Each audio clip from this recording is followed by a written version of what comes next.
Hey everyone, so I have decided to go ahead and get my PRP done because, as I mentioned in my previous videos, I'm starting to experience a little bit of sparseness in some of my recipient area. So before it gets any worse, and just taking heed of Angela's advice as well, I'm doing my PRP. Now, I'm trying not to be scared because this will be painful. I don't know if it will be as painful as the numbing injections when you have your actual hair transplant. I'm praying it won't be that painful, but I'm just going to bite the bullet and do it anyway because I don't want this to get any worse, and hopefully I'm catching this in time. So I've got about 15 minutes to get ready. I have to go into London, and actually I need to undo these twists because they say that you should remove any like hair systems that you have in your hair for your PRP treatment. They also said that you should come with a clean scalp. So I did wash my hair yesterday afternoon, so my scalp is clean. I didn't put any oils on my scalp.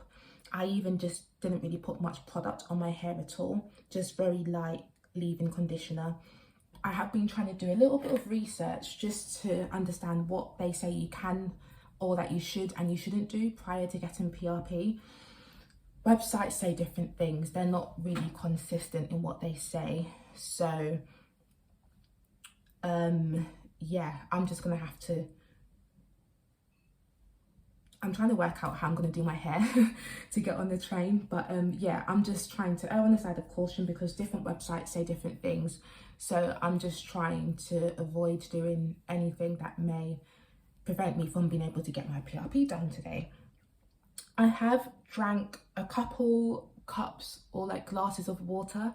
That is something that they do advise that you do prior to a PRP session as well. They also say not to cover your hair prior to PRP, so I'm just going to try and slide this back a bit like this, just so that my recipient area is covered, but it's also not covered, if that makes sense. So I'm just going to tie this scarf very lightly around my hair. But yeah, I've drank water because you're supposed to be very hydrated prior to PRP. So hopefully I won't need to take too much water, or like I won't need to go toilet on the train, essentially. But I feel like I've done what I can do to prepare for this. They say to avoid alcohol. I don't really drink anyway. Avoid caffeine. So again, I haven't taken paracetamol because the tablets that I have, they have caffeine in them as well, which is not ideal. What I need to do is just pack my bag, have some toast, and then I will be ready to leave. But I'm hoping this looks okay. Try not to tie it too tight, but I want it to look presentable at the same time. So let me finish getting ready and then I will see you on the train, I believe.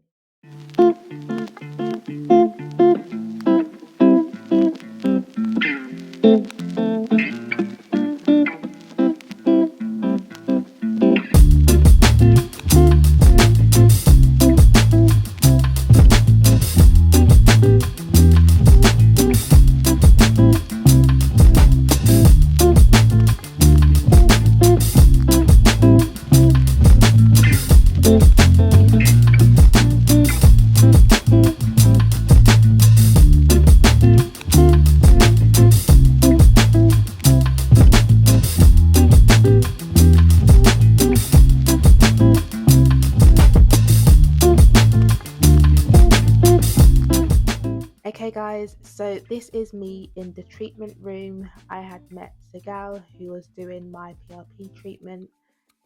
She basically started off by asking me what my concerns are, and then she analysed my scalp to see what I was talking about. She said that she could see the loss that I was referring to.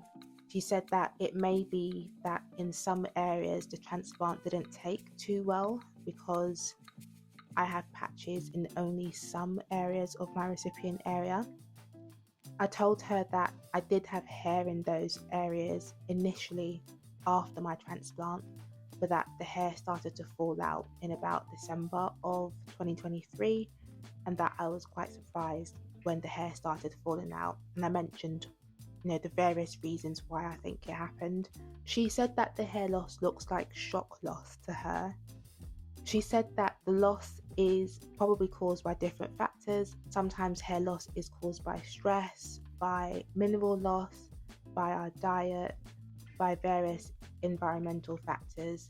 There isn't usually just one cause of hair loss, and therefore there isn't usually just one thing that can fix it.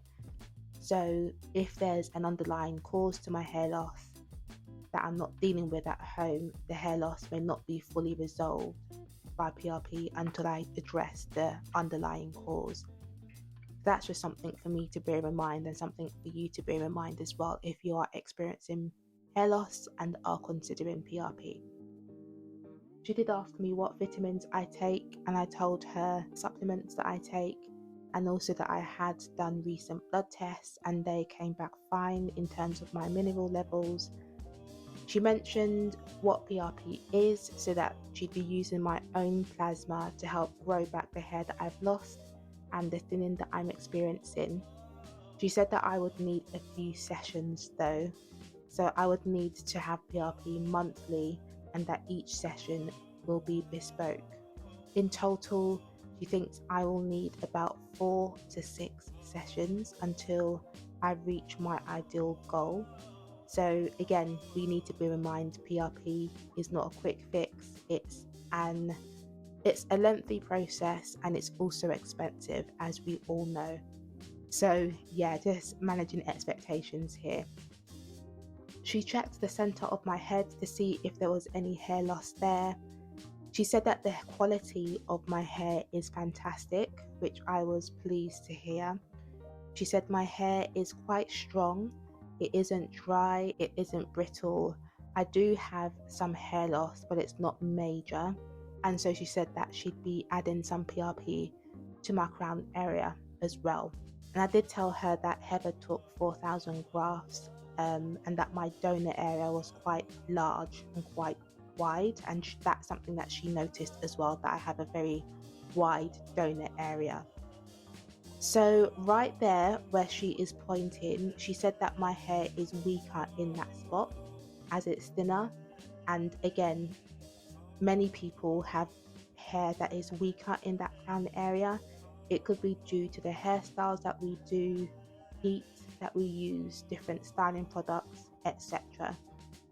She was able to identify my donor area, and again she said it's quite large and that it went much higher up than she typically sees with hair transplant patients.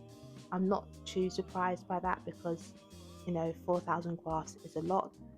But yeah, she did mention that she was quite surprised at how wide my donor area is. She could feel the scar tissue and said that she'd add PRP there to break up that scar tissue to encourage blood flow to the scar tissue area. And she advised me to do a weekly hot oil treatment and gently massage my scalp to break up and break down that scar tissue and to encourage blood flow back to the scars. She advised me to use peppermint oil mixed with a carrier oil for that hot oil treatment, and then, just to wash it off. I did ask her how painful PRP is, because pain is something that I've been worrying about even since before booking this PRP appointment. I asked her whether it's like the numbing injections that we get when we're doing a hair transplant. She said it depends, like everyone's pain tolerance is different. So she said that I will feel some pain, but it won't be excruciating pain. It should be bearable. Here you can see she's taken my blood for my PRP, and that was fine. I'm very used to getting my blood drawn, being at the doctors, at hospital appointments, etc. She gave me a stress ball to just keep in my hand, and she said that the PRP process itself would take about 20 minutes. She started off by sanitizing my scalp, and then she started with the injections. So after each injection, she kind of massaged the plasma into my scalp, and she said that by doing that, that would help relieve the immediate pain that you feel after each injection. Each injection, I mean, they differed in terms of pain levels. Some of them didn't really hurt at all, whereas others did hurt quite a lot. She did say that I needed to breathe in deeply before each injection, and she said that some areas would be more painful than others, which was definitely true. Yeah, some of those injections didn't hurt. They were fine, but others, especially in the crown area, those hurt a lot. They were really painful. It may not look that painful on camera, but trust me, you could feel each needle. You don't really feel the liquid going into your scalp like as it feels when you have your hair transplant done during the whole numbing process. I felt the liquid literally seep into my scalp with each injection when I was getting my hair transplant done. It wasn't like that with the PRP, but you definitely feel the needle going into your skin, but you don't feel the PRP liquid actually inflating your scalp or your head. The crown area was much more painful than the front, so she did remind me to continue breathing and just trying to relax more, because I think I was quite tense.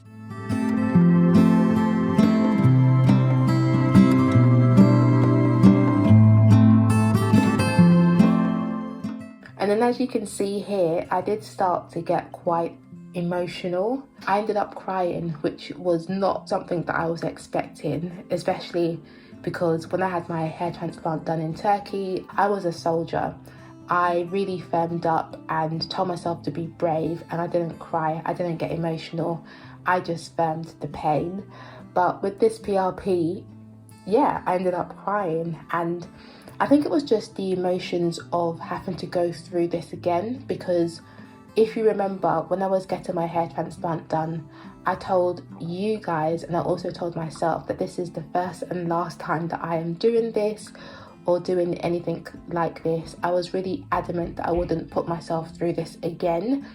So the fact that I am here yet again doing something very similar for my hair, I'm still, coming to terms with that.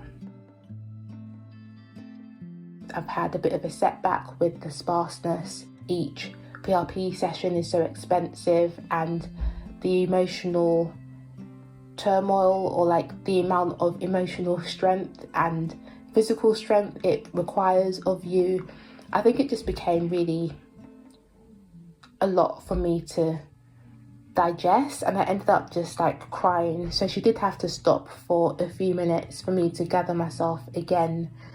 She did try to distract me and make me feel happy, but yeah, it was just a bit of an emotional process. I'm just not the happiest that I have to go through this like on an ongoing basis to ensure that I don't lose any more hair and to try and get the hair that I've lost back. But there you go, right? I guess sometimes in life this stuff happens, and we end up going through pain which we don't anticipate, or we end up having to spend more money than we expect, etc. So I guess I'll get over it, but whilst I was in that chair, I definitely was pretty emotional for sure.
doing here is she's just massaging the PRP to help it disperse everywhere.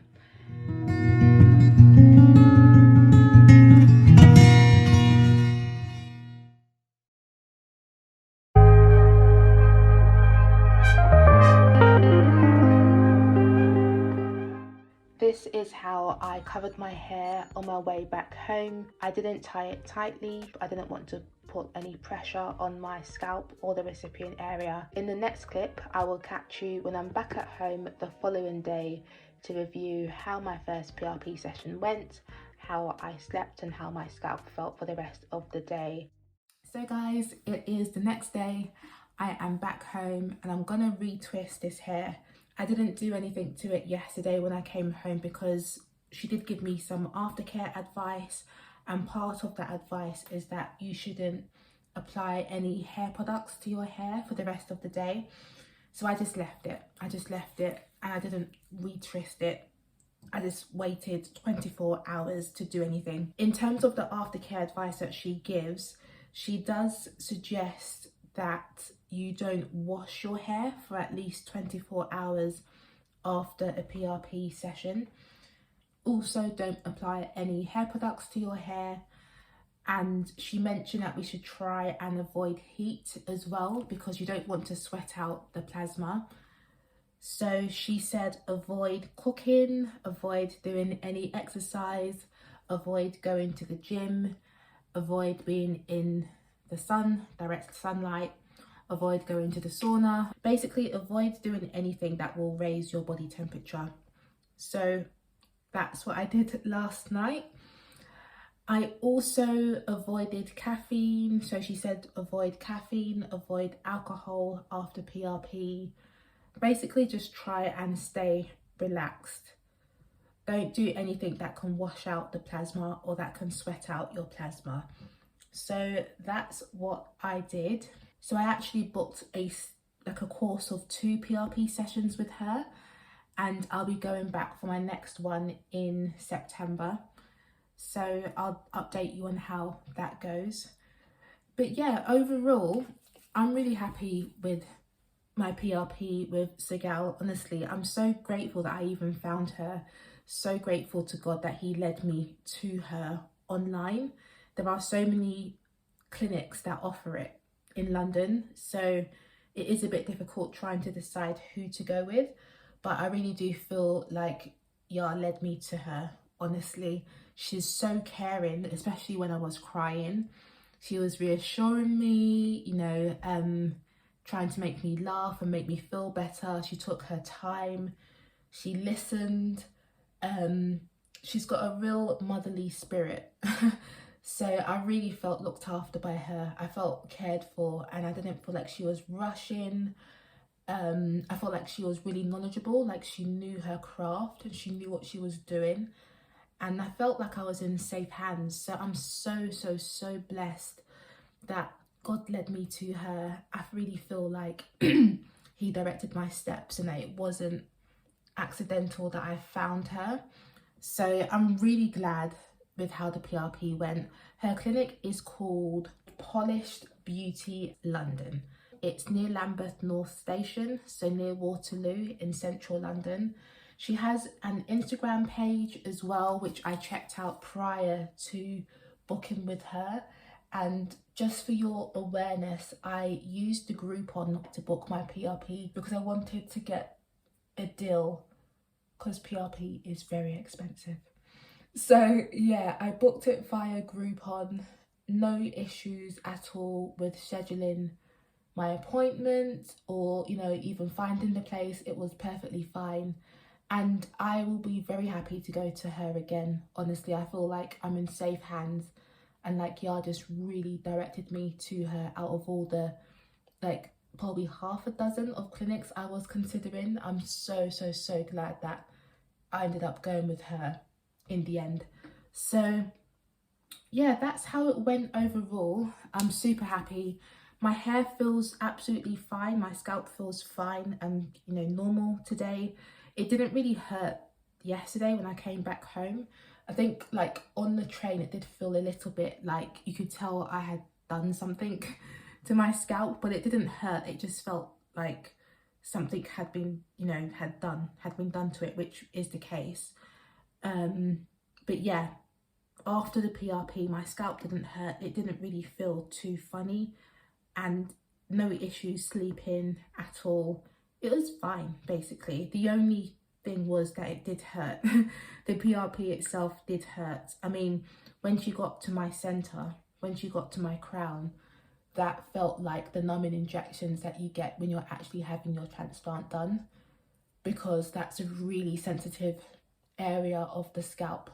But when she was just doing the recipient areas, it wasn't too bad at all. So I mean, if you're getting PRP and you don't need to get your crown done, PRP probably wouldn't feel too bad for you. But she did do PRP in my crown, so that's where the bulk of the pain came from. So it really just depends on where precisely on your scalp you're getting the injections and your tolerance of pain. So yeah, that's my first PRP session done. So glad it's over now and that I can relax until 4 weeks time.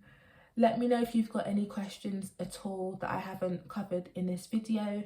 I do hope that you appreciate me sharing this with you. This is part of my hair transplant journey, so the journey continues. If you do go to Polish Beauty for your PRP sessions, do let Sagal know that Rachel sent you, and let me know how it goes as well. I will see you in the next one. Take care.